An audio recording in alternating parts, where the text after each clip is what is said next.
So essentially with this project, we're teaching people different techniques to make their iPhone videos more cinematic and also to inspire creativity within themselves to go out and try new things.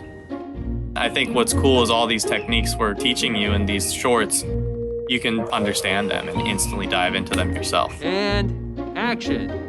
So I think the best place to start for a beginner would be the ultra-wide camera, essentially just because you only need the iPhone. We set out to make a film about a giant kid monster.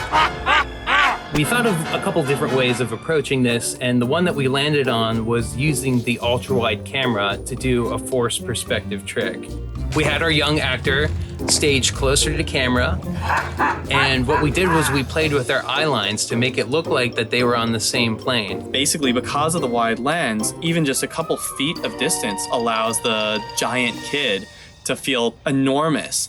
You just literally need to put your lens in the right place, and the magic of cinema unfolds. So this technique is about camera movement. Our basic elements are like a phone that can just be dropped, some glitter thrown, and a dog bed for the phone to land on safely. We had a dark garage and we put a ballerina in the middle doing pirouettes. I dropped the phone and Josh threw the glitter, and we were able to kind of do three things simultaneously to create what would look like a big budget Hollywood crane shot. By shooting slow motion and moving the camera really quickly, we kind of make her movements seem all the more floaty and almost frozen in time. Same with the glitter falling. Kind of literally just this magic dust that like floats and kind of brings light to it and brings kind of magic to it. This lesson is called Lighting Effects. We're trying to convey a narrative moment that could either be kind of spooky or supernatural.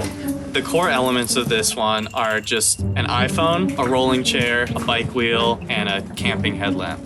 We took a little piece of blue painter's tape and just slapped it right on top of the headlight, which gave us this awesome blue glow. As the light spins around her face, the shadows moving makes it look like her face is transforming before your very eyes. I think it creates a really interesting effect where at first in the darkness you kind of feel like she's standing still, and then you sense the environment moving around her.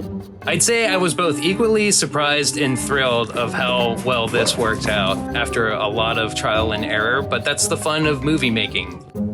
One of the coolest things about the iPhone is it is so accessible, and it allows a whole new generation of filmmakers to have a high quality camera. They're able to just take what's in their pocket, go out, and really experiment with what they find is visually stimulating. I totally do think that there's going to be this new golden age of like ultra short form filmmaking.